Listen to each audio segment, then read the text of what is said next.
Hello and welcome to the swamp. My name is Dara Lady Gator Shanahan. And my name's Emily Lady Frog Kevra.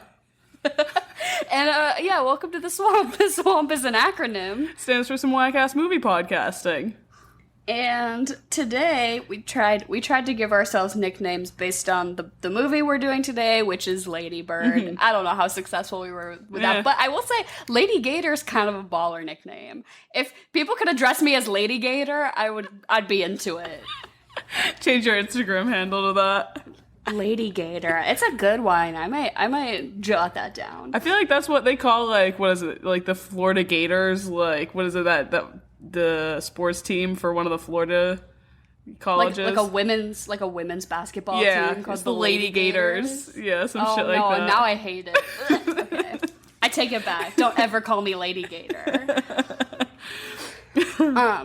But so this whole month we are going to cover the movies that you guys requested the most frequently. So we literally just picked the top numerically, the ones that most frequently came into our DMs through your suggestions. And last week we covered 50 Shades of Grey, so fuck y'all for that one.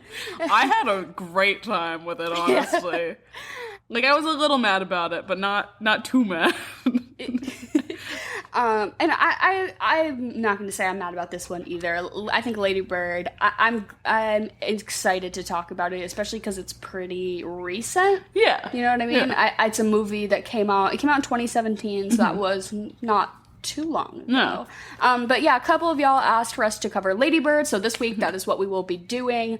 2017 movie directed by Greta Gerwig, starring a ton of famous people, but most notably Saoirse Ronan plays the titular role of Lady Bird. Yeah, and this was Greta Gerwig's first, debut as a director. Yeah, directorial debut. I know she had, done a lot of, projects with people, but this Noah was her Baumbach. First by herself. Ew, Noah Baumbach. Disgusting. Anyways, now actually I don't have anything against that man. He just kind of skeeves me a little. Yeah, the only thing you have against him is Marriage Story. Not to expose your shit right now, Emily, but Emily is house sitting for a fucking professional athlete who has you just gave me a nice little house tour, and he has two dogs who are they Labradoodles? I think so. I don't know. They seem bigger than Labradoodles. Genetically modified. Like, if you gave a Labradoodle HGH, that... Yeah, but... some fuck shit. Their eyes are a little too human for my comfort level. But, if you hear, any panting in the background, just know I just have these two gorgeous dogs running around. They look a lot like the TikTok dog, Bunny. Yeah, who, presses the buttons and says, please help me escape from this prison. That is my own mind. They're like, aw, it's so cute, Bunny. I'm just waiting for one to just start talking to me, because they pretty oh my god, they really. So what was it? You said that you heard someone call them humans in dog suits. Yeah, they were like, oh, my conspiracy theories, all Labradoodles are just people wearing fursuits to pretend to be dogs. Yeah. I'm like, yeah, that checks out. But speaking of animals, in real time as we record today, Henry and I got our cats. We got two cats from a local shelter here. Now that we have our own apartment that allows pets and all that jazz, we were really excited. So we haven't named them yet. So if any of you guys have good cat name suggestions, they're two black cats. They're a little shy. If that, I don't know, their personality, originally we were thinking of naming them, Colonel Cornbread, or, I don't know, something kind of aggressive. But I just am not getting that vibe quite yet. No. You've got a good list of cat names, though. We've been watching The Sopranos, and so I'm really leaning into Gabagool as a cat name. Call him Little Ghoul the cat. Come on, I don't know. I think it's good. That'd be really cute. But definitely, if my cat ends up with an Italian name, it's the fucking Sopranos' fault. That makes sense. Now I just talk in a thick Italian New Jersey accent all the time. I bought Gabagool. We keep it stocked in the fridge now because I can't not have it while I'm watching The Sopranos. I've never had it. I don't even know what it is, really. It's kind of I'm not going to say it's spicy, but it's has more heat to it than your average meat sauce? Salami or... No, Gabagool is it's like a deli meat. Oh, someone told me it was a meat sauce the other day. I was I've been asking people. I'm like, what is it? What's Gabagool? I think It's spelt really weird. Like, it's not the thing you would think it is. It's like Capacollo. So it looks like it's Capicolo. Yeah. But it's because Italian people pronounce it so aggressively, like gabagool. Gabagool. Yeah. They call it gabagool. I don't know. Fair enough. Anyways, I don't think they eat deli meat in this movie even once. So I think I think the only thing that they really eat is the communion wafers. They eat Thanksgiving, right? I mean, yeah, I don't know if I we guess. See that. But so Lady Bird, I don't know, do we want to do a quick recap? Not a lot of shit actually happens in this movie. It's more about, like, the characters. Yeah. The movie pretty much follows Saoirse Ronan, who plays Lady Bird.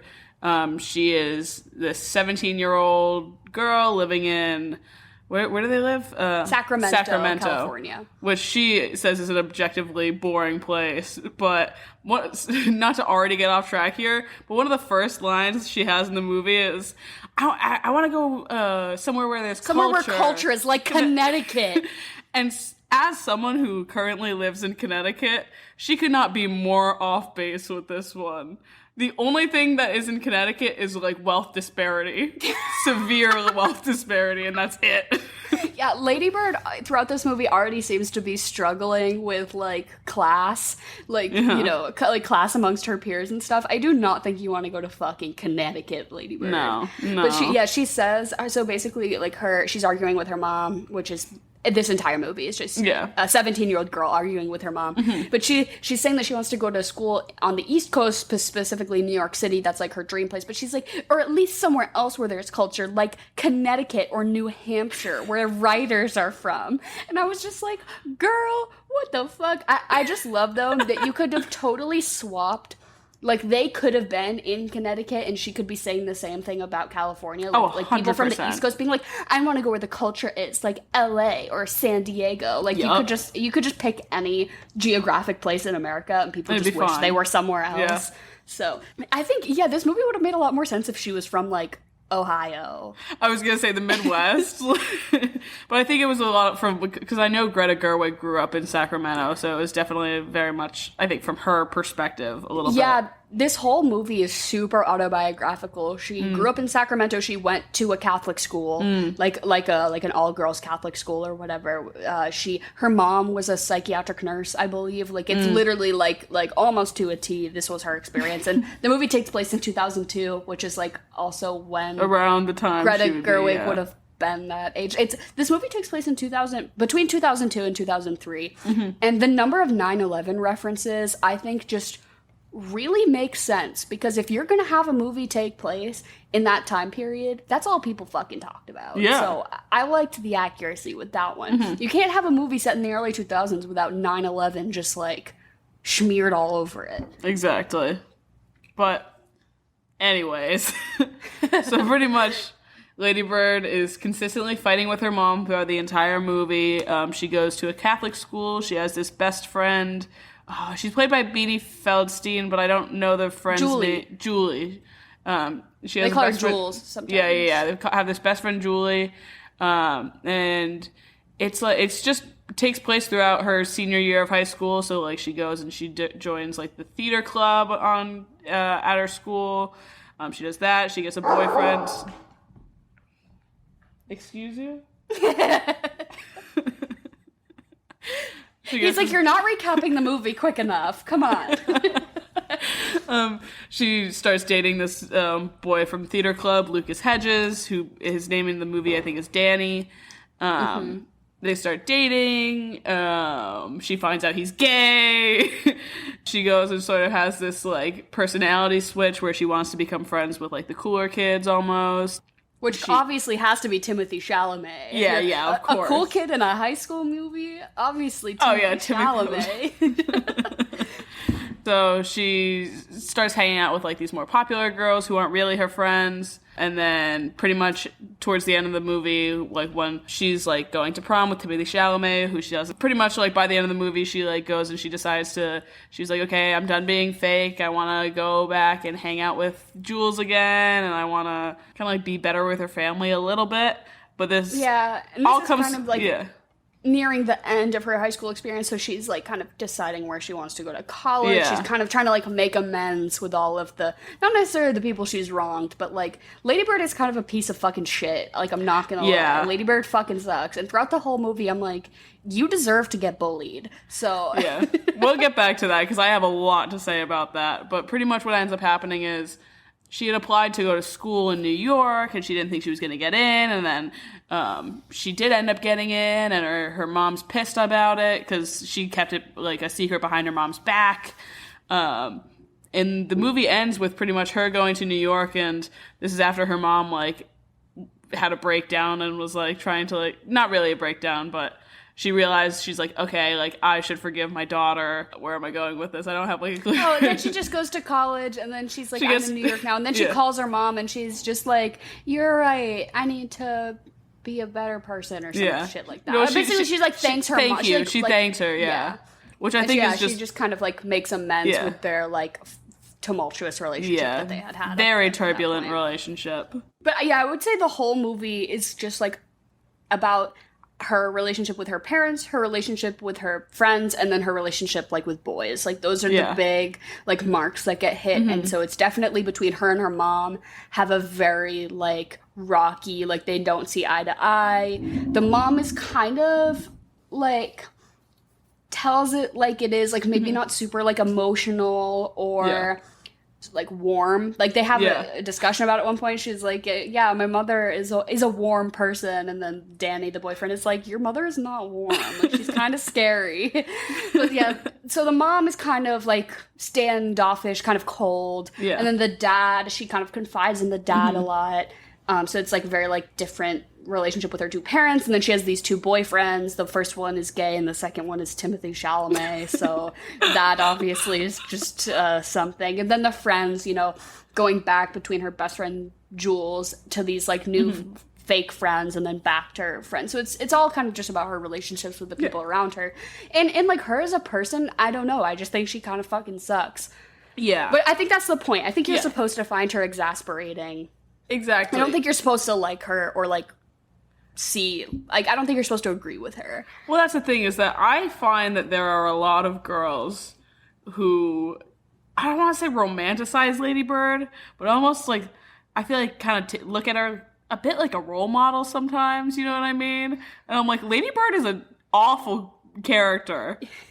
Yeah, if you see yourself like a lot in Lady Bird, you should take a step back. Like, call your mom. Yeah. If you see yourself a lot in Lady Bird, like, maybe go to therapy. I don't know. Well, it's one of those things that I think this movie is one that you should certainly watch around that age, because this movie came out like when we were in seniors in high school, and so definitely watching it then, I think I don't want to say saw myself in Lady Bird, but I found like the situations more relatable and some of her actions a little more relatable. But now I'll watch it like every like year and a half to 2 years, and the farther away from it I get, the farther away from like understanding Lady Bird I get, and the closer I get to like understanding her mother.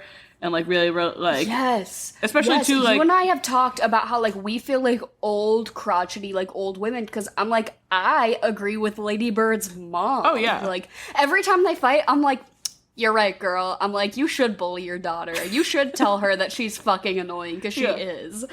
Well, it's also the thing, too, is, like, I think the older I get, the more I understand my own mom. Especially because I think... Because the character was definitely meant to be... I don't want to say broad enough, but like in the way that every girl would be able to see aspects of their mom and like their relationship with their mom in these characters. You know what I mean? Yeah, I will say, like, I think a lot of people's opinion of this movie depends a lot on how much they are able to see themselves in that character. Yes, so if you 100%. are a young woman with any sort of like, I don't know, no, I wouldn't even say you have to have a difficult relationship with your mom, but just like any sort of element of that might speak to you. Exactly. This movie would immediately becomes that level of like relatable and stuff. And I just like, I don't know if having that kind of specific narrow of an audience is good, because I don't relate to that. Like, all of these, like, I only ever saw the point of view of the mom. Like I don't know. Yeah, I think if you're making it so people can only, like, a lot of people who really like this movie a lot say it's because they see so much of themselves and their relationship with, mostly I would say the one with the mom. People don't really talk as much about the relationship with the friends and the boyfriends as much. I think the mother-daughter relationship is at the core of this 100%. movie. And almost all of the reviews I've read of this movie that are like 5 stars, this is my favorite movie ever, are young women with like relationships like that to their moms. So I don't know what that says about this movie. And like you said, it is broad enough that I think enough people can project themselves onto it. But I never loved this movie. When it first came out, I remember I only saw it because it was nominated for an Oscar, and my mom and I do that. We see every nominated movie. And I remember putting it at about the middle of the pack as far as like how I would have ranked it just amongst the other Oscar nominees. I mean, I definitely really enjoyed it. Like I said, the farther away I get from that age, I think the more like I can see like it's not as great of a movie as I thought it was, just because my relationship with my mom does not like quite mirror like what it did like then and now. Because it's like also one of those things like once you start like not living with your parents, you start to like almost like them more. You know what I mean? Like, don't get me wrong, I love my mom, but you know what I mean? Because you don't have like that tension of living in a house together and like breathing down each other's necks all the time and everything like that. So I definitely, it's definitely gone down sort of in my ranking of movies as the years have gone on, but I think this is a great movie still, and I think that for Greta Gerwig's first, I think it's phenomenal. Like this, it's a great debut film. Yeah, she totally proved her directing chops here because I think like, so as somebody who doesn't entirely, I can't necessarily project myself or my interpersonal relationships onto this character. So I don't really get that same sort of like, I relate so much to this movie. I love this movie, whatever. I think it's like the little beats of the movie that really, like, still make it hold up for me. Like, the dialogue, I think, is incredibly funny. Oh, I 100% agree with you there. It's so fast-paced, which I like. It takes over the course of a single year, and it feels like that, you know? Like, you get, like, everything is like, okay, the next week. Like, they never really sit on any one thing for too long, which I like. I usually hate, like, unnecessary romantic subplots in movies. That it didn't bother me in this one. Like, I felt everything was done very intentionally, you know, 100%. Very, you know, with a purpose to make sense. A lot of it I didn't feel like was like throwaway stuff, which is what bothers me about a lot of movies.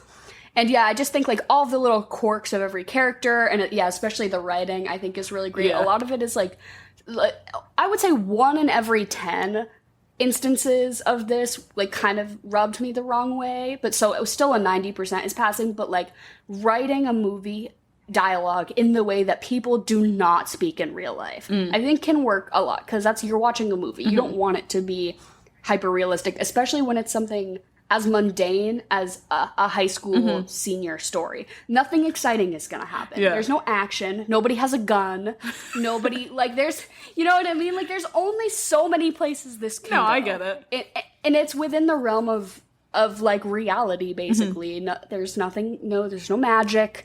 There's no, you know, a lot of things that make movies very enticing to me and like really draw me in are like why movies are very different from real life, and having this be such a like a true, this could just be a true story. This could be a literal autobiographical movie.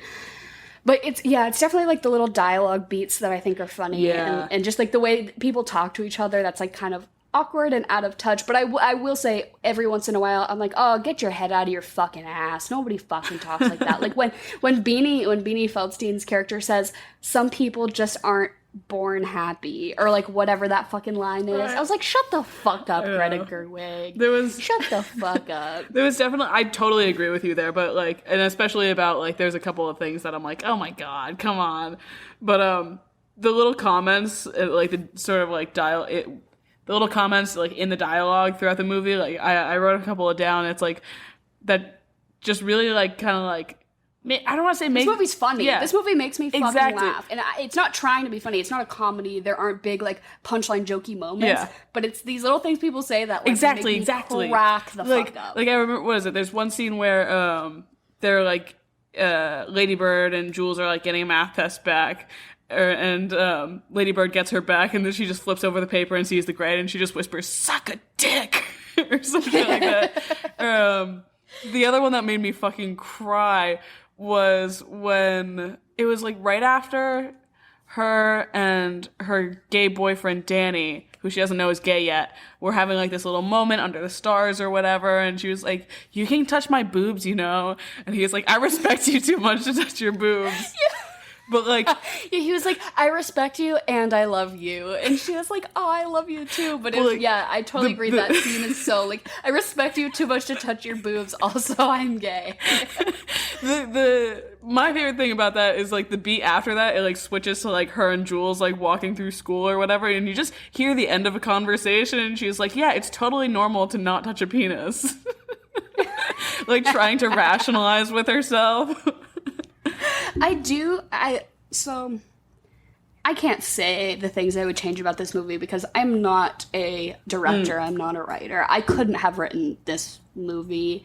Like, I'm not claiming to have any sort of intellectual insight into the workings of Hollywood, but if I were to change some things about this movie, I do think the boy she kind of hooks up with in college at the very end of the movie, if it could have been a little gay realization for Lady Bird, I would have liked that, because it is very, like, these two relationships she has in high school are so unfortunate for her and for them. Like, the first boy is gay, and the second boy is one of those, like, she idolizes him and thinks he's so cool, and he only kind of half gives her the time of day. Yeah. And, like, she thinks that they're boyfriend-girlfriend, and he doesn't really see it as the same type of thing, which I think is probably relatable to a lot of people, you know, for, like, when they're young, having, like, you know, weird relationships like that where you don't really communicate very well because you're 17. Yeah. But I'm just like, clearly, you and Jules should just be gay together. I'm like, or even her and the hot friend, what was her name? I don't even remember. But yeah, I couldn't say. I just think Lady Bird, picture that girl. Lady Bird is an elevated version of that girl, but you know some people like that, like she's got the pink hair, she's kind of rebellious, she's loud, she calls herself Lady Bird. Come on. Yeah, like very performative, wants a lot of attention, but also when she gets the attention, she's like, "Oh, tee-hee-hee, no," like very that. Tell me that girl isn't at least bisexual.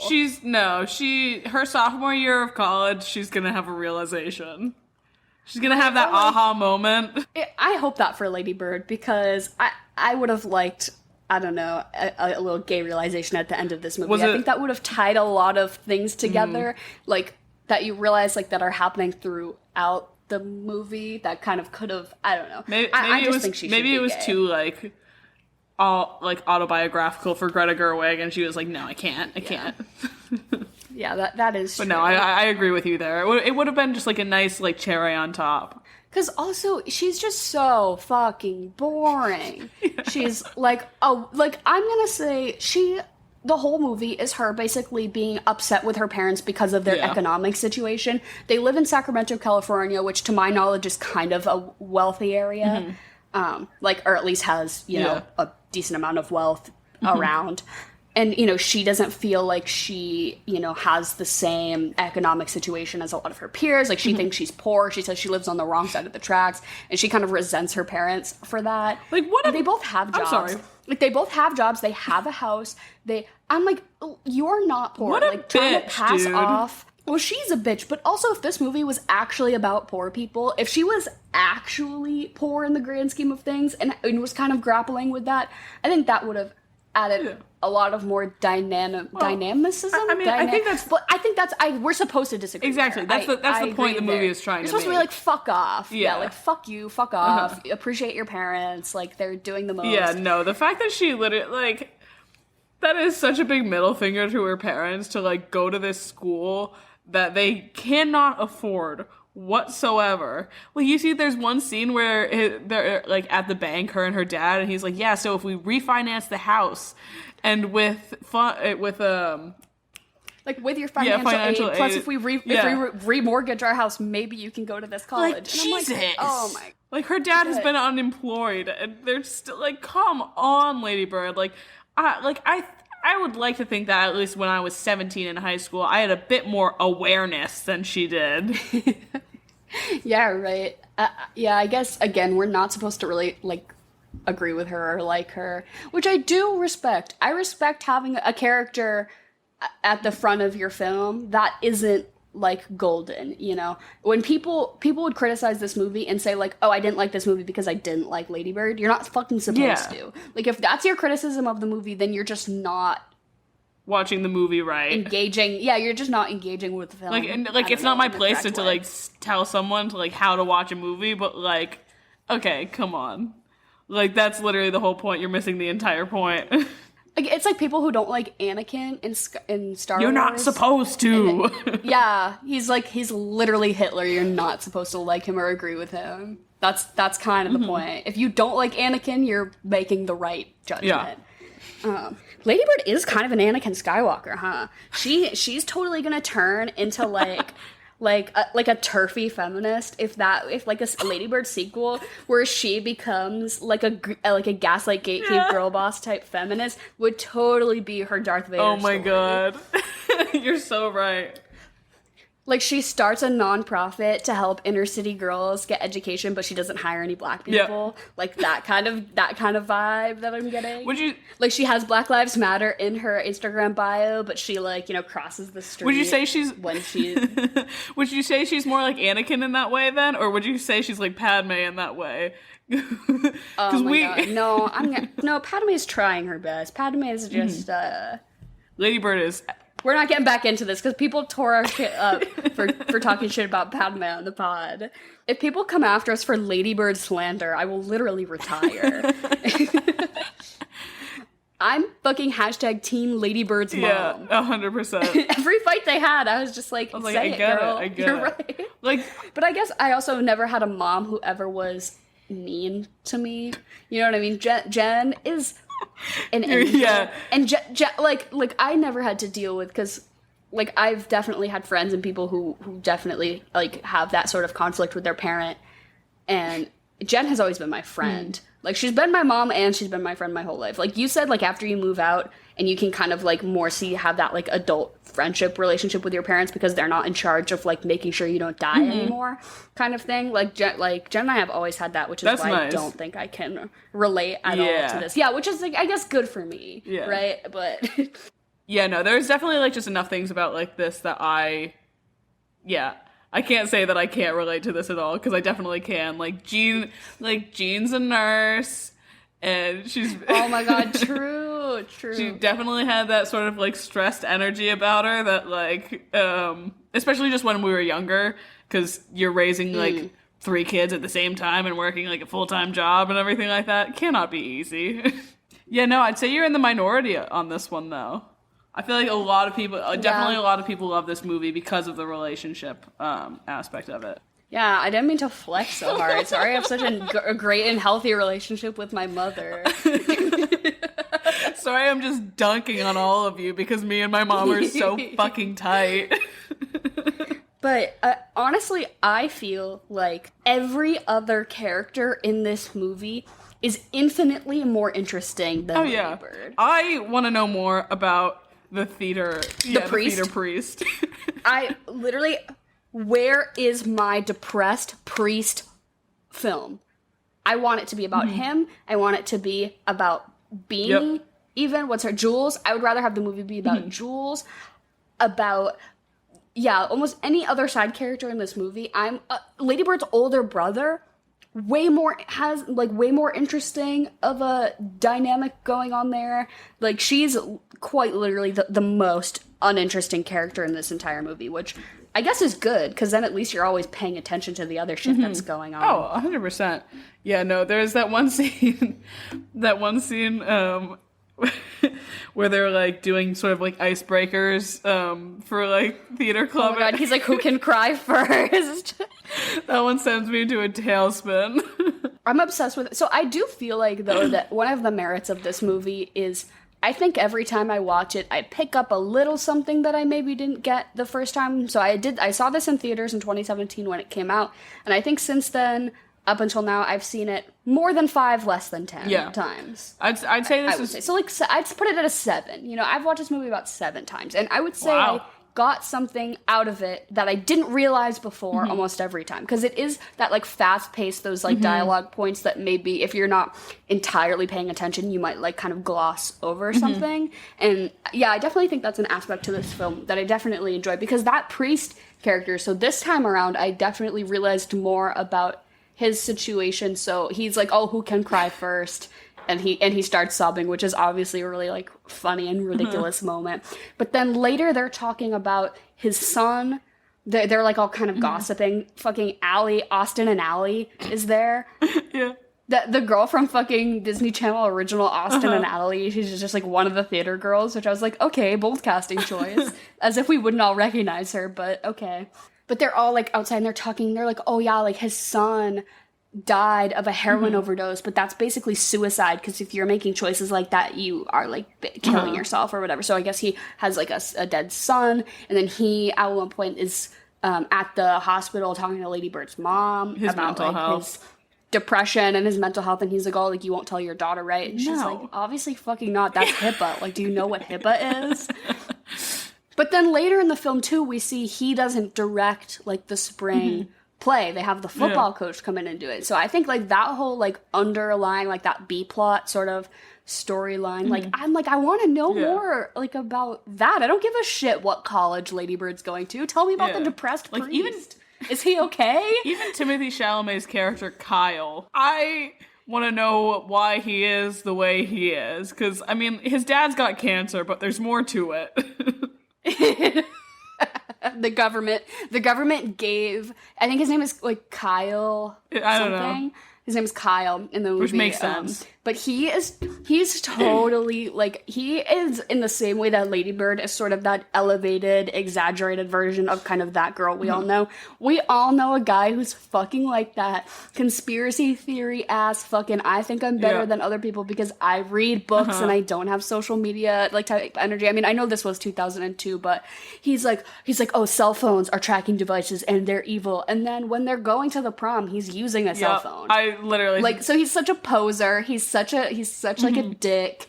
He is like that asshole who, like, he kind of lies to her and manipulates her. He rolls his own cigarettes. Because he's trying not to participate in, like, capitalism or some shit like that. Oh my god, one of the best lines in this movie is he's like, oh, like, I've given up money, I just barter now. That one kills me. Yeah, his character, he's such, like, a poser, a dickwad, like, totally that guy who, like he has to hype himself up and put down everyone else by doing something. So he's like, yeah, like, I hand roll my cigarettes because all other cigarettes are trash, and you're trash if you smoke them. And Lady Bird's like, she's like, sorry, okay, I smoke cloves.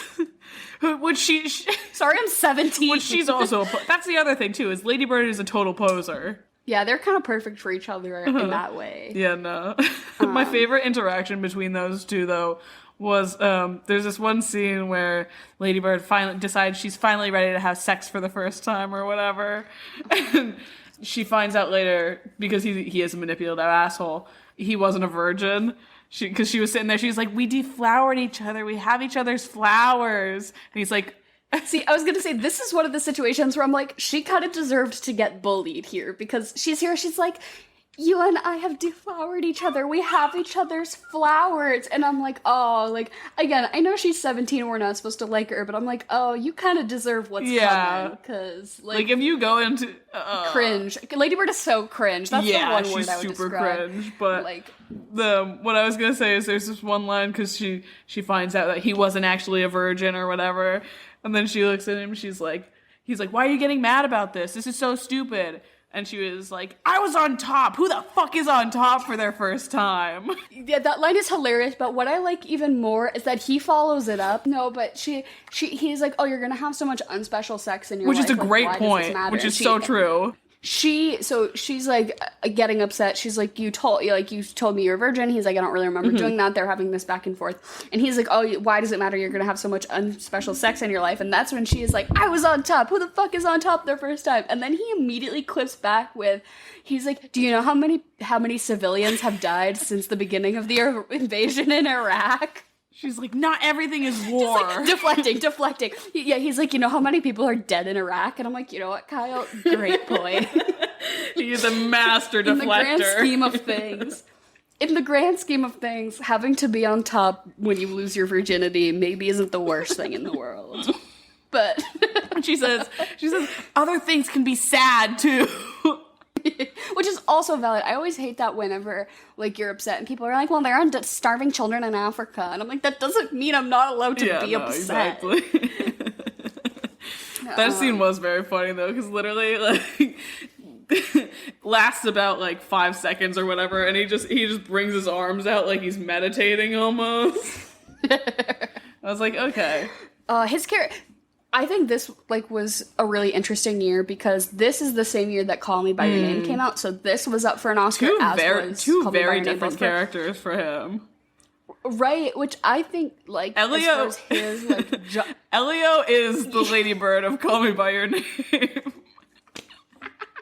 100%. Oh my god, he's so clingy and obnoxious. He and Armie Hammer actually, they did that same dialogue in Call Me By Your Name, just role reversal. I was on top. Oh my god. I was really interesting to see kind of, this was his, like, kind of blossoming year where he kind of became at the forefront of Hollywood as, like, a rising star. He took it by storm. Actor. And yeah, definitely... Seeing him in this and in Call Me By Your Name almost back-to-back was, like, very impressive. Oh, 100%. In my opinion. Mm-hmm. I also think as far as impressive young actors, Lucas Hedges, another, like, considered to be, like, big rising star energy, I think they saw him in this as a closeted gay, and they were like, oh, what if we put him in conversion therapy? Oh my god. His dad's gonna be a priest, his dad's gonna be Russell Crowe, and we're gonna put him in conversion therapy. Nicole Kidman's gonna be there, she's gonna wear a wig. I was gonna bring this up, because in my head, this and that movie Boy Erased are in the same timeline. Yeah, right, they take place in the same universe. Yeah, exactly. Oh my god. Like, he was sitting there and, like, telling Lady Bird, he's like, you can't tell anyone, please. Like, it'll be so bad for me, da-da-da-da-da. And she tells everyone, and then he gets sent to conversion therapy, and that'd be sad. I will say, though, that I think that was, like, the one redeeming moment for Lady Bird for me as a character. Like, she's kind of a piece of shit, and she only is ever really thinking of herself. Like, how is this thing that I'm doing going to come off to other people? How do I impress people? How do I make myself look good? She never thinks about, like, putting down other people because she's just she's very self-centered. Greta Gerwig did do a good job in, like, embodying that high school mentality with that, though, I will say. Because, I mean, not to say everyone is as extreme as Lady Bird. No, hardly anyone I've ever met is so extreme as Lady Bird in that way. But it's definitely, like, you're very self-centered in high school. Yeah, because I think you're going through those formative development years where you're changing a lot and you have to think about yourself kind of a lot. So it is you're very much thinking about how you come off and everything like that. You know what I mean? You're so like feeling so awkward. Worried about what people think of you. But I will say that this was, like, the one kind of really good redeeming moment for her that I had when I really I liked her character. I like how she acted. Was when he comes to visit her at the cafe where she works, and she's like fuck off, like, I don't want to talk to you. And he's like, I just, like, am really trying to figure my shit out. I haven't told my parents, I haven't told anyone, like, you're basically one of the only people who knows, like, I just want to make sure you don't out me, basically. And she like really flips the script really fast, because up until that point she had been like pissed at him, she was ignoring him, she was being kind of a dick, and she like really flips the script and she immediately empathizes with him and it's like, of course I won't tell anyone, like your secret is safe with me, like you're like this, I can tell this is something difficult you're going through, and she sticks by her word. She does it never comes up again in the movie. She never tells anyone, she doesn't tell her best friend, she doesn't tell her new popular friends to try to be cool, like she never they easily could have taken it there of like she outs him in some sort of situation in order to elevate her own status, like that would be a total Lady Bird move, but that was like the one moment when she really proved herself to be like not a shitty person. 100%. I mean, I've been like racking my brain for the last minute while you talk, trying to think of any other redeeming like moments for her.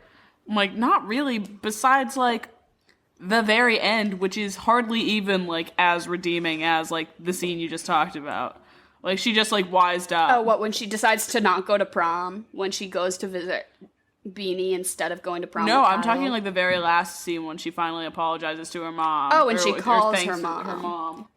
Greta Gerwig paired the scene of the what was his name? Danny. Danny comes to Lady Bird and is like, "Hey, can you not tell anyone that I'm gay?" And she, gives him a hug and is like, "Of course not, whatever." And that is immediately followed, I believe, by the priest telling Lady Bird's mom, actually, like, maybe. "Oh, I'm depressed." Very they close, happen very within 10 minutes of each other, and that's when he's like, "Oh, like, will you not tell Lady Bird?" Which obviously HIPAA, but it's like showing that they have more similarities than they're willing to admit, which I think is like very strong filmmaking from Greta I Gerwig. totally agree with you there, like definitely, and because I mean her dad has a line in it too where it's like, you both just have such strong personalities, which is definitely like super true. Like again, you don't realize until like you get like farther away from your parents, it's like, oh wow, no, I am definitely her child in this way. So like when you're living under that roof, like you're like, we are nothing like each other, like da da da da, like I couldn't be farther from that, but it's like, no. I also, like, I want to know more about her whole family dynamic, because it's a lot of, like, Lady Bird versus her mom, like, back and forth, this sort of relationship that they have. I think the dad is such a interesting and intriguing character we don't get enough of, and I think especially the brother and the girlfriend, who we only get little snippets from them. Like, obviously it's implied that he's adopted, because, like, he's not the same race as the parents. So there's, like, and she makes a comment about it once, about how he, like, only got into a good college because he's not white. And, like, he pops off. He's like, fuck off. But, like, we don't know how old they are, really. I'm assuming they're, like, out of college. They're, like, what, like, 23, something 24. like that.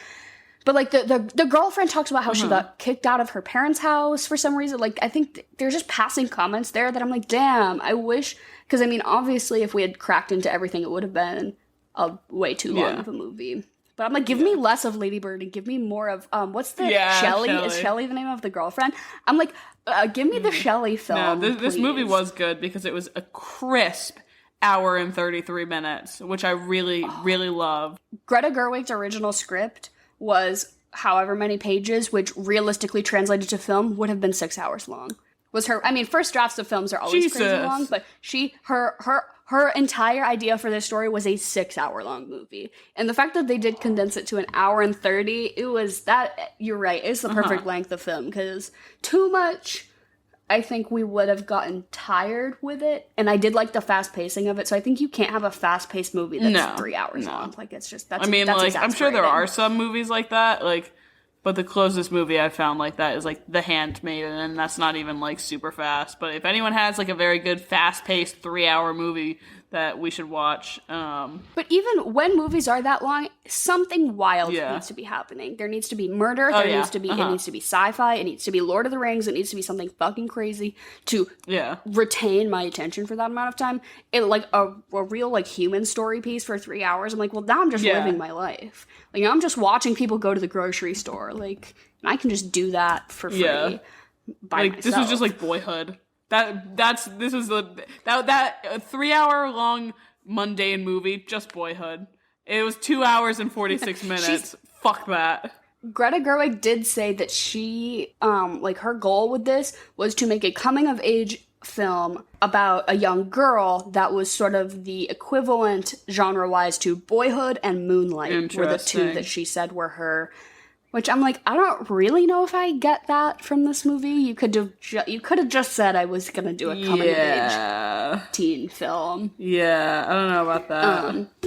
I get more like Edge of 17, but way better from this. Well, I would beg to argue that the objective goals for those two movies were very different. Yeah. But I do kind of like the Lady Bird to Booksmart pipeline. Yes, love where it. You get the like, okay, this is going to be a coming of age teen story about a boring, conventionally attractive, heterosexual, white teenage girl who's having all of these like quote unquote, problems like growing up, whatever. Mm-hmm. Whereas it's like, okay, can we just like take a step away from that? Even a little bit, and then you look at something like Booksmart, which is still like not so out of the norm that it's really doing anything daring or crazy, but like you have one of them's gay and one of them's plus size and whatever. So I'm like, at least we're kind of inching towards having stories about things that could be more relatable to everyone, you know what I mean? Because I'm just like, she's so like, what qualities does she have? She's just a fucking blank template of a person. She's very much like, sort of going back to what last week's like 50 Shades of Grey. Just give her one hobby. Give her one good hobby. Well, because she like does theater, but it's only because it's like prompted. Yeah, right. They're like, oh, you should try theater.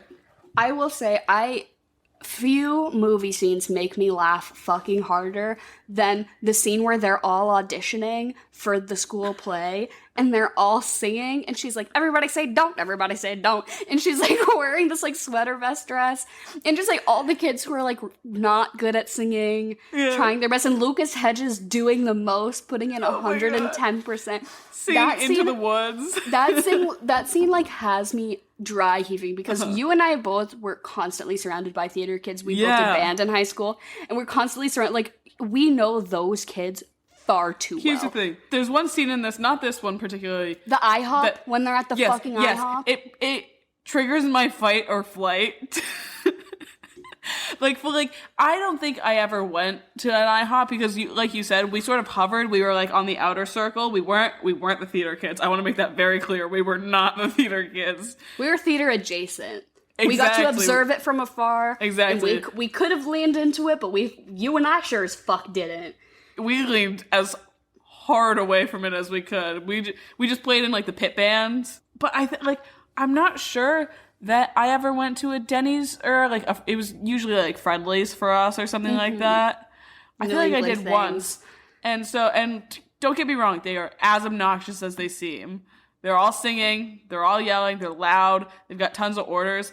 But the thing that this movie did was have them throwing food across the booths. Across the booths. My jaw dropped. I let out a squeak. An audible guttural scream. Exactly. Because I've worked in food service. If someone came into my establishment and did that, I would murder someone fully. I would commit homicide. I'm like, there are just a few things in this movie that I think get so right to just kind of encapsulate the like generic high school experience. Because I think a lot of coming of age teen movies or high school teen movies, TV shows, whatever, definitely glamorize certain aspects. Oh, but yeah, so I think a lot of, high school movies kind of are unrealistic, and that's why they're kind of hard to watch, because you're like, nobody fucking does that. But this fucking movie, there are just so many points that you're like, goddamn, how'd they get it so right? One, the fucking theater kids, they all sucked. They all could not sing or dance, and they were all obnoxious as hell. That is true. I'm sorry if you're a theater kid out there. Some of you, I'm sure, are really good. But just be aware of yourself. Like, that whole theater kid cohort mentality was crazy. Yeah. The part where they just go hang out in a parking lot. Too real.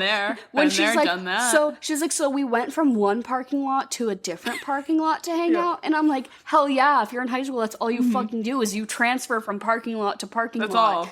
Because that's where other people are.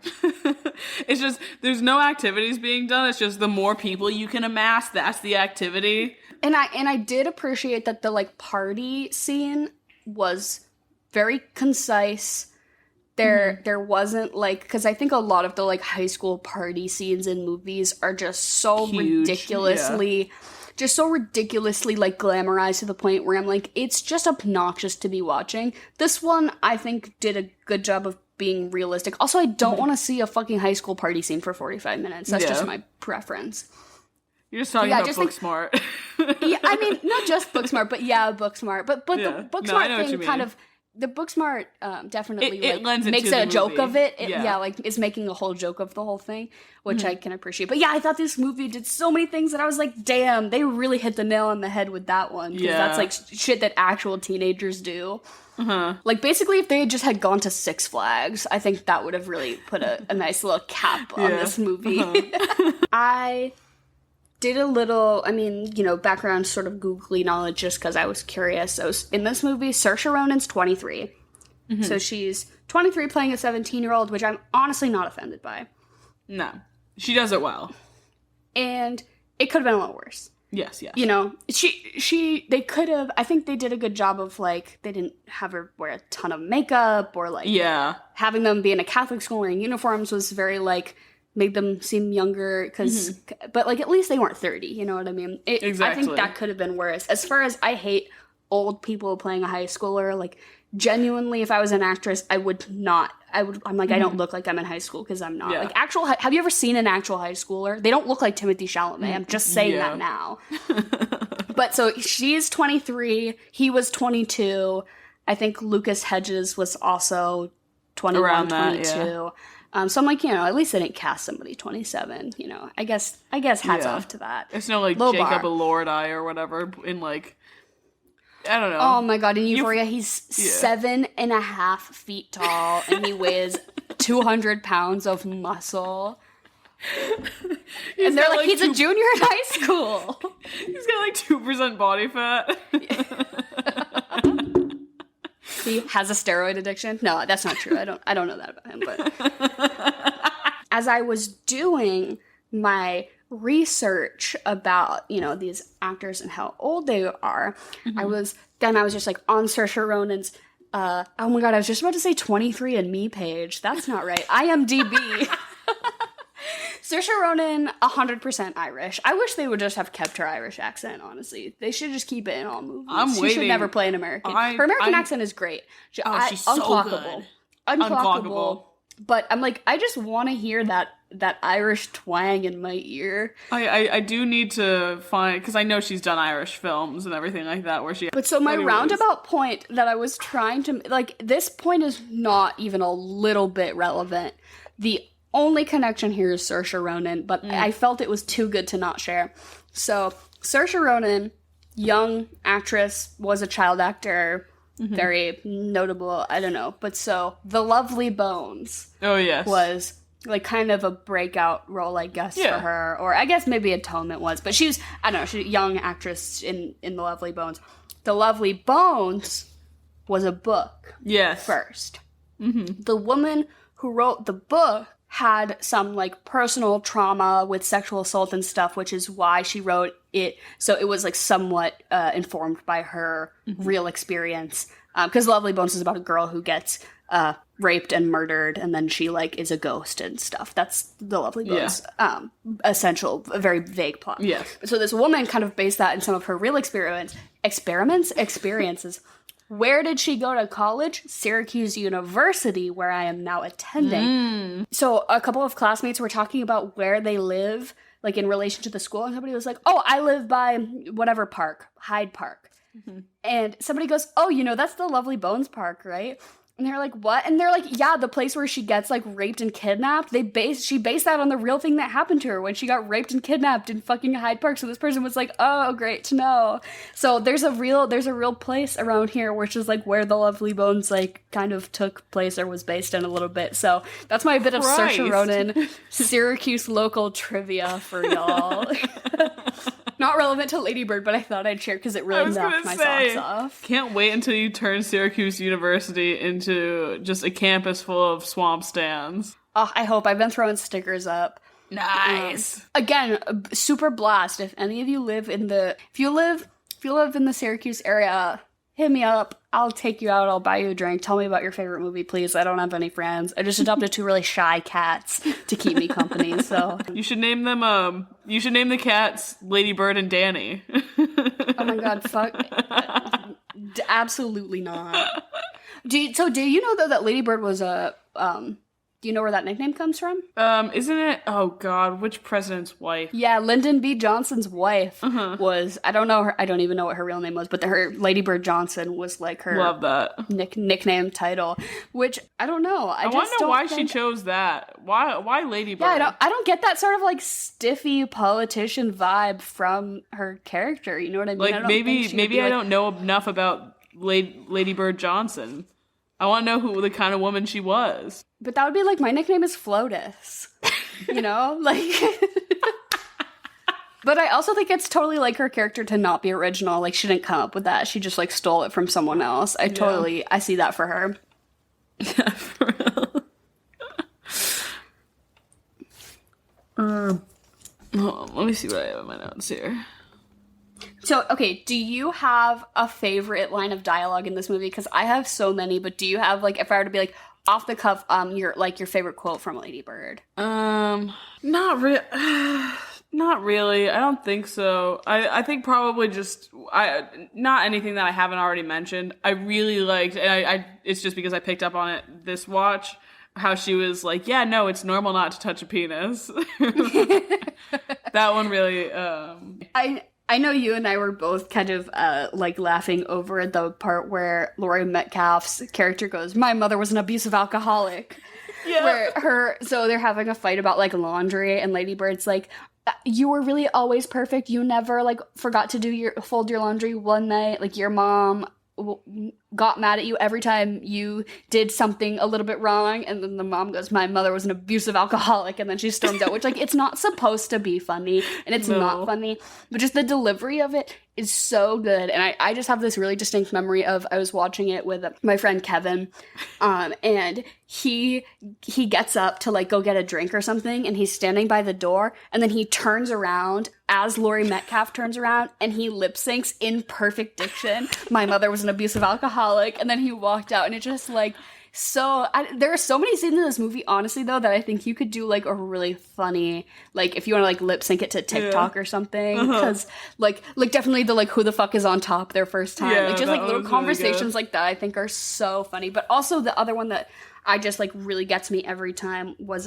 when she's like, oh, I'll fucking kill your family to Kyle. Yes. She's like, oh, don't snitch on us. And he's like, oh, don't worry, I won't. And she's like, good, because if you did, I'll fucking kill your family. And then he's like, yeah, my dad has cancer. And that's, again, like, it's not funny, but it just fucking killed me. That was so good, because that is one of those things, like, when you're just so awkward and you're running out of, like, anything cool to say, that you're like, okay, I'll try this. I think from this movie, a phrase that I have adopted into my everyday speech, or at least I think I say it almost every time we do this podcast, is when Lady Bird has decided to quit theater, and so then she runs into Julie, and Julie's like, why did you quit? Like, why aren't you doing theater? And Lady Bird was like, I'm, like, not into it anymore, like, plus, like, I wasn't even gonna get a good role. And she's like, they cast you as the Tempest. And she's like, that's not even a character, that's just the name of the, like, the Tempest is not a person. And then Julie goes, it's the titular role. No, for real. That okay, now that you mention it, that's probably, like, the standout line.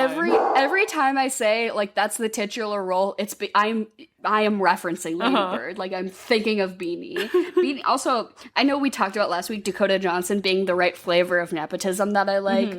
Beanie is also that flavor of Hollywood inner family nepotism that I can really get behind. Yeah, it's like, I'll let it slide. Oh, another really interesting thing that I was reading about was, so in this, the first play they do in the fall of their senior year is, Merrily We Roll Along, right? Is that the name? I don't know. I was wondering what it was.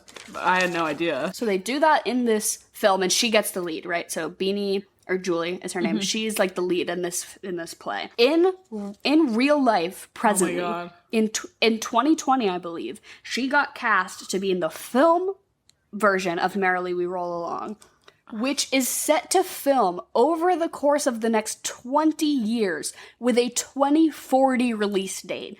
So it's one of those, like, I think a lot of directors are starting those, like, Boyhood-esque projects right now where they're like, oh, we got the cast together, now we're gonna film, like, you know, once a month for the next 20 years or whatever. I've heard about a couple of those projects. She's gonna be in this 20-long-year project for Merrily We Roll Along, which is what she fucking does in Lady Bird. I just thought that was whack. Oh my god. Is she playing the same role as she did in the play in Lady Bird? I don't know. I couldn't tell you, but that would be, honestly, that would be iconic. That's crazy. But more importantly, she's gonna fucking be Monica Lewinsky in the new season of American Crime Story, which has me quaking. I cannot wait. I don't know, though. I'm worried. Ryan Murphy is really losing steam. I thought the last season, I thought the Versace season was great. Versace season was good, but that was a couple of years ago now, I feel. I feel like recently he's started putting out shit. Hollywood was like the last thing that I really liked, but like this morning I watched that was only like a year or two ago though, right? That's like recent enough for me to still have faith. But I've been watching like what did he do the prom? Wasn't that him? Yeah. And this morning you gotta pay the bills, I guess. But I'm sure he has like 9 houses. He's got to pay those bills. Like as long as Sarah Paulson is in it, it's gonna be good, I think. But this morning I watched that new series, American Horror Stories, or whatever. Oh. And it's awful. So bad. Like, I don't know what they were going for. This is really weird. Michael Jackson's daughter is in it. So, I think before we jump into our regularly segmented questions that we answer, I just want to, like, the big realization I had at the end of this movie is... This is how I would change it, right? I said earlier the way I would change it is that I would make Lady Bird gay. I think I know where you're going. I take it back. I don't think you know where I'm going with this. I don't think you know it's not give Lady Bird a gun. No, I think that should happen. Well, so my first note is give Lady Bird a gun, but then it got me thinking. Oh God. I started thinking about the presence of 9/11 in this movie. Uh-huh. This movie takes place in 2002, and there's always little background comments about 9/11, especially she's going to school in New York. And the movie ends in an airport. Mm-hmm. Right? The final scene is Lady Bird's mom drops her off at the airport, or I guess the scene before the final scene. At the end, she drops her off at the airport. I think we backtrack this movie a year. It's 2001. No. Where is Lady Bird from? Not California, but New Jersey. Oh, you motherfucker. She is from New Jersey, and she dreams of going to school in California. We flip the script. We flip the coasts a little bit, right? Uh-huh. So she is from New Jersey. Her mom drops her off at the airport. She gets on the airplane. What plane is it? It's the plane that crashes into the Twin Towers. She's on the 9/11 plane. I think that would have been the whirlwind ending of a movie that would have shot this film to Oscar-winning status, I think. If Lady Bird died in 9/11... This is literally just like that one Robert Pattinson movie, Remember Me, where like it's a mundane movie the entire time, I think, and then it pans out and he's in the top floor of the fucking Twin Towers. Yeah, I guess it has been done before, but the whole time, this movie just had me thinking about 9/11 for the whole thing. And I was like, yeah, they should or honestly, my alternate ending was that don't change anything, but as Lady Bird's mom, so she drops her off and then she drives around the, like, circle as you do in an airport. Like, you're not supposed to park, you have to just keep driving. And so then she goes, but she's, like, crying and she's realizing, and she stops and she tries to run back in to say goodbye, but she's too late, right? I think she runs into the airport. She immediately gets gunned down by TSA. It's post 9/11 America. You gotta be careful in an airport. It's 2002. It's 2003, bitch. You can't run. You can't run in an airport. You're gonna get shot. You are on a different level with these ideas, but I like what you're laying out. I just think if Greta Gerwig wants to hire me as an intern, I think I could add a little bit of spice, like in Little Women. Give Joe March a gun. I just give one character in every Greta Gerwig movie a gun. No, I would have given it to fucking Florence Pugh. I give it to Amy. That bitch a gun. Amy needs a gun. She would have fucked some shit up. Laurie would have been dead in a minute. When he asks her not to marry that other guy, he'd be dead. She doesn't just frown. She, like, frowns, but she, like, slowly reaches into her petticoat. Which is literally exactly what she did in Midsummer, pretty much. Yeah. Just frown and kill the man every movie, right? In every movie Florence Pugh is in, she should kill the male lead. Like, no matter what the scenario is, I want Florence Pugh to have his life in her hands and for her to just crush it. She should have killed Laurie in Little Women. She should, I don't even know what she's got coming up. That one with Harry Styles, she should kill him. I feel like she might. I would love that. It's like a psychological thriller, I think, or some shit like that. So we'll see. But anyways, that's my 9/11 idea. Take with it what you will. Yeah, no. Definitely better than the scene where Laurie Metcalf is just driving around crying. Although I will give that scene a lot of credit because that one tugs at my heartstrings and does manage to make me cry when I watch. Yeah, I think she's a really great actress. She was nominated for Best Supporting Actress. Who did she lose to? Saoirse Ronan was nominated for Best Actress, but she lost, I believe, to Three Billboards Outside Ebbing, Missouri, Frances McDormand, which I guess that makes sense. Honestly, all the Oscars this movie lost to, I kind of get it. Except I wasn't a huge Shape of Water fan. This was the year that Shape of Water won the Best Picture. That did not love that. You know, like I get it, but just it wasn't my personal cup of tea. Not my jam. But I don't.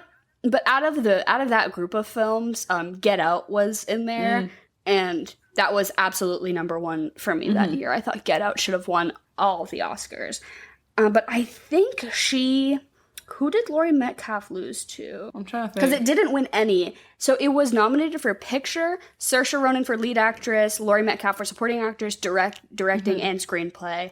It won the Golden Globe for Best Musical/Comedy Picture. Oh, nice. So it won the Golden Globe for that, and Saoirse Ronan won Best Actress at the Golden Globes. So it did well at the Golden Globes, but not at the Oscars, which I don't really know what that means. But who did she lose to? Who was Best Supporting? Oh, Allison Janney and I, Tonya. I'd pick her for sure. That makes sense. She was great. What a tough year, though. Yeah. Definitely better than this year. So, do we want to do Fuck, Marry, Kill? Because I kept a running list of all the adults in this movie. I guess, yeah. So, instead of doing like a top, because all the people in this movie are in high school, and we're not gonna, even though they're 23 in real life. It doesn't sit right with me. I wanna, but so for the adults in this movie, I kept a running list so that there's the hot math teacher who has the pregnant wife, which I loved the subtext that, the Julie character was really into the math teacher, and she was like really like disappointed when she found out he has a pregnant wife. She's like, oh, nice to meet you. As like, oh my god, I love that for her. But so there's the hot math teacher.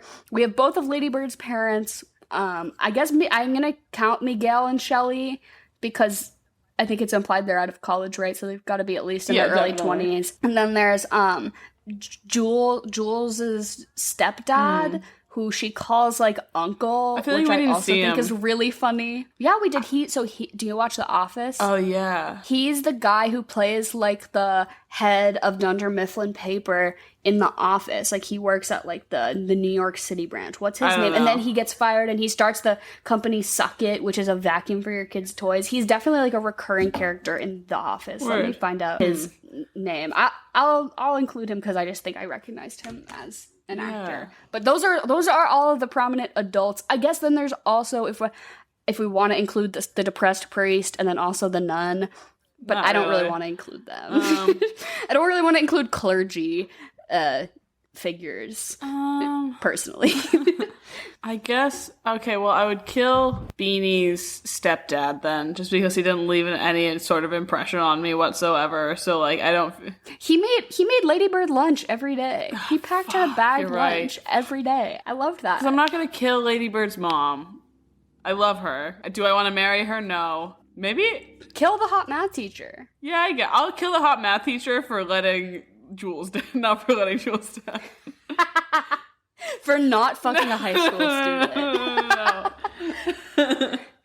I don't know. There's like no right one to kill in this. Like usually I feel like there's I don't know. I guess you could kill someone underage from the whole movie. Kill Lady Bird. Yeah, I guess if we're exclusively reserving the rights to fucking marry people who are over 18, you can kill anybody. So yeah, you could kill Lady Bird. I think I'd also probably kill Lady Bird. This one, I think I'm gonna marry Shelley, because she seems like a good vibe. I like her vibe. I like her style. Yeah, I don't know. I don't have much more to elaborate on that. But I'm gonna fuck Lady Bird's mom because I feel like she hasn't had sex in like years. And I just want to do her like a solid. Not... She's too. I feel like a very recurring pattern for you in these fuck, marry, kill choices is you're like, they seem really tired and sad and like they just haven't had a good lay in a while, and I think they deserve that. You're so selfless. What can I say? She needs to like take a load off, like, come on. You know how stressed she is from Lady Bird? I'm gonna marry Miguel and Shelley. I'm gonna be in this. Oh, that's good. I am going to. I also kind of want to marry Lady Bird's dad, though. I kind of like him. He's sweet. But I guess I'll marry Miguel and Shelley as like a throuple situation. I'll kill Lady Bird. I think I could also see myself. I could kill Kyle. I was gonna say I could really see myself killing Kyle. For just, like, saying some out-of-pocket shit. Also, just, like, I just don't think Timothee Chalamet would be that hard to murder. If I had one interaction with him where he tried to, like, talk down to me, I would be able to kill him, like, in an instant. You know what I mean? I feel like just, like, one powerful kick to the stomach could end that boy's life. Are you talking about the character or Timothee Chalamet? Both. They're interchangeable. Both. Do you think he'll ever, like, get beefy for a role? I don't know. I feel like Do you think, if they're like, oh, like, you're gonna be Batman, but we need you to be, like, ripped, do you think he could physically do it? No. Like, I don't know if his metabolism will allow it. Or if he could do, like a Ryan Gosling in Lovely Bones and, like, just drink Haagen-Dazs ice cream. Like, do you think he could ever get chunky? I think he could get chunky. I don't know about ripped or not. Yeah. And then I think I'll fuck the hot math teacher. Interesting. Because I guess why not? And then, okay, so what would you eat and drink with this movie? I'm gonna... In reality, what did you eat and drink? Nothing. Nothing? I had, actually, that's a lie. I had my favorite LaCroix, which are the limoncello ones. I love somebody once said that a LaCroix tastes the way as if somebody said the name of a fruit in the next room. I love these things. Like, you're so right, but... My idea for food and drink somewhat stems in my reality. So I had leftovers from my dinner last night, but it was, like, roast chicken, mashed potatoes, and, like, it was, like, a full-ass, like, dinner, you know? Like a dinner. And so I had, a little piece of, like, chicken and, like, mashed potatoes, like, a little side salad, like, a little cutie moment thing. And then I was thinking, chicken, Lady Bird, a female bird. You get a Cornish hen. You eat a personal, or like a rotisserie chicken. You go to the grocery store and you eat a rotisserie chicken with your hands during this movie. Because bird, it's in the title. I think you could also go and do the leap to, like, Thanksgiving food, because there is Thanksgiving. So you could do, like, one of those pilgrim sandwiches or something like that. You know what I mean? Ooh, that could be hot. Yeah. Yeah, they don't eat or drink a ton in this movie, so I don't think there's a ton of, like, actual... I think basically the one, like, I think funny scene you could play off of is that they all smoke weed in a parking lot, and then they, like, microwave a bunch of, like, Stouffer's pre-made, meals, basically, which is, like, I don't know, kind of a funny moment. So I guess you could eat, like, stoner food or whatever, or, like, high school, you know, like, whatever you used to fucking eat in high school. Yeah, I don't know. But I think you should eat a personal bird. I think you're right about that. I think my thing is... I think if you go the high school route and you do like some sort of like microwave meal, I think the thing to drink with that would be like, what would Lady Bird be drinking in high school or college? I feel like you get like freaking Smirnoff Ices or like Twisted Teas or like a Mike's Hard or some shit like that. If you really don't care about your body. Her drinking like straight liquor. Yeah, we only see her really drinking, like, straight-up liquor, which is not really the vibe. I also think, you could just drink something kind of college-y, like a fucking White Claw or whatever. But, I mean, if you do the personal bird, what do you do with the personal bird, though? Oh, like, I love, like, a white wine. Or just, like, if you're going, like, classy, like, I'm eating, like, real dinner-y food, you could just have, like, a nice, I don't know, little something. And then also, I guess, this is like a stretch, but if you're like, am I Lady Bird or am I Lady Bird's mom? So if you're Lady Bird, you have to eat boxed mac and cheese and a White Claw, but if you're Lady Bird's mom, you get to eat like a roast chicken and I think that's a great way to put it. Yeah, 100%. Ask your friends. You can't decide for yourself. You have to ask your friends, are you Lady Bird or are you Lady Bird's mom? Yeah, they get to decide for you. But then if they say that you're Kyle, you just have to drink a black coffee. I guess she works at a coffee shop in this. You could integrate that. It's not really a prominent part of the story, though. There's a good part though where her dad says, so her dad has a job interview and it like doesn't really go very well, but she had also just gotten into like got waitlisted out of college or whatever, and he goes, I think we should go get a bag of Doritos and eat them in the car. So I think if you just like a personal bag of Doritos could be related. I like that. That you have to drink the White Claw with, though. Oh yeah, for sure. And what would you follow this up with? Because I did not think this far ahead. So the first thing that immediately came into my mind was Perks of Being a Wallflower. It's just another one of those sort of like coming of agey stories where you kind of don't always agree with the main character's sort of decisions or motives or whatever. Like kind of, I don't know. I think you could certainly place them in the same genre together if you're trying to ride a similar vibe. I think also this movie has so many really great actors and actresses with great stuff from the past couple of years. You could pick literally any of them. Lucas Hedges, Saoirse Ronan, and Timothee Chalamet. Just like watch another one of their works. I think especially like we were saying, don't watch Call Me by Your Name after this because it's just not. You could do a Greta vibe. Double feature and you could watch Little Women or like Frances Ha or something. That could, I don't like Frances Ha. There, I said it. I had to say it. That's like because I haven't even watched it, but I've just read enough about it. Greta Gerwig plays Lady Bird like in 10 years pretty much, and she's just gotten even more unlikable. I will like there are certain things about the movie I really like, but the character of Frances I despise. Oh, I would say also, like we said earlier, Booksmart can be another fun one after this. Another Beanie moment. Again, Boy Erased, if you want to just like watch movies that take place in the same universe. Okay, I think I figured out the movie I would follow this up with. So this movie takes place over the course of senior year, like the full year. It has a pretty unlikable main character, which this one sort of does too, but also in like a likable way, weirdly. I say you watch Ferris Bueller's Day Off, which takes place over the course of one day. One day? It's very That's entertaining. You kind of like, you love to hate, like you love Ferris, but you hate Ferris.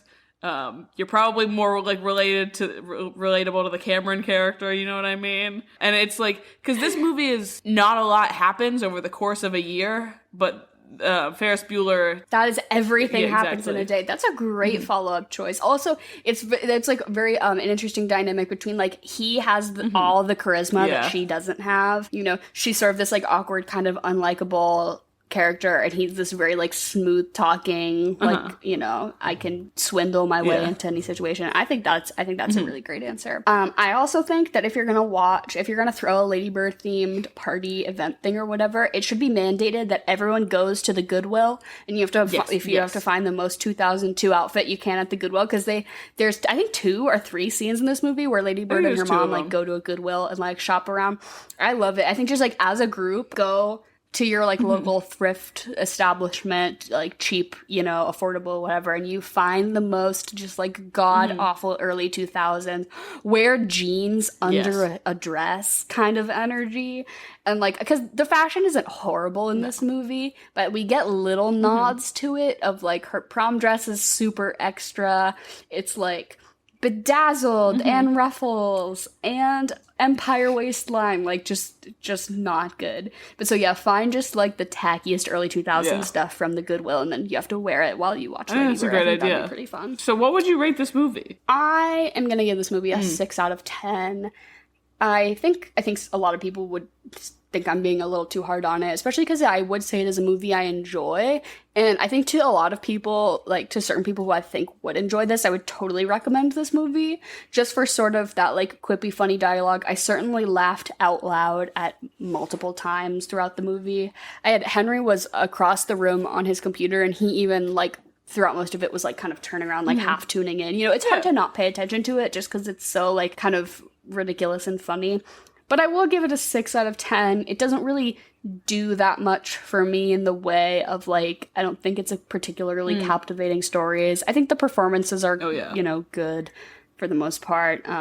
But But yeah, I wouldn't give this movie anything above a C plus, B minus in that sort of sense. What about you? I'm gonna give it a 7. It's definitely like I definitely used to have it at like 10 stars, or not 10, like 5 stars on Letterboxd, and like every time I watch it, like it's progressively kind of like dipped a little farther down. Did you know that this movie had 100% on Rotten Tomatoes for I think like the first, like it was some sort of like challenge, like it like rivaled like whatever movie was at the top. Yeah, like whatever, Citizen Kane like, for a hot second. Yeah, I don't know if it was like that serious, but there was some sort of thing on Rotten Tomatoes where it had an 100% audience score for like a while.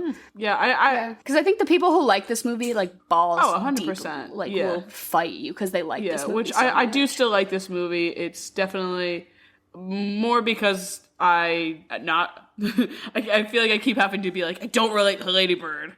But it definitely, for the mother-daughter relationship, there's definitely a lot of scenes that do pull at my heartstrings and sort of just kind of entangle me in it in that way. And plus, it's so well done, and it's so fast-paced, and the dialogue is pretty solid, like 95% of the time. Yeah, so I'll give it a firm 7. I think that if this movie was released in 2017, which means it was probably made, a couple years prior or whatever, but I think if this movie was made a couple years after, how many fucking Phoebe Bridgers songs do you think they would have put on the soundtrack to this movie? If this movie came out in 2021... I think Motion Sickness by Phoebe Bridgers would have been playing during that scene where she's driving through Sacramento. I do really like that they didn't even use a whole lot of like current music from like 2002 or anything like that. I mean, the only song that really stuck out to me is the song that they used in those driving scenes, and that was about it. But yeah, Phoebe Bridgers would dominate this. She'd be making fucking bank off of Lady Bird if it was made in like 2021. Yeah, right. Catch all those high school girls who were like a little too much with her depressing music in the background. Oh, if only the time had been right for you, Phoebe. So I think I'm just gonna leave you all with Henry's final comment, which really resonated with me, which was during the scene where Lady Bird and her friend Jules are at the prom together. And Henry says, maybe they should have just been friends the whole time. And I just think that's true. I think if Lady Bird had just made some better decisions and had just been friends with, if she just was a little nicer to her mom, if she was just friends with Jules a little more, and if she had just not dated a boy who was gay, I think things probably would have been a little bit better for her. So if you see yourself in Lady Bird, take that into consideration, I suppose. And if you see yourself in Lady Bird's mom, well, join the team. Thanks to everybody for listening. Make sure to follow us on Instagram, Twitter, TikTok. Everything will be in the description below. We appreciate all of you guys liking our content, interacting. Every comment you make totally makes our day. Definitely send us all of your movie suggestions, not just this month, where this month is movie suggested month, but every month going forward, we always take into consideration what you guys want to hear us talk about. So we totally write them all down. So whatever you want, if you really are like, damn, why haven't they covered Paddington 2? I hear you. We'll certainly get there.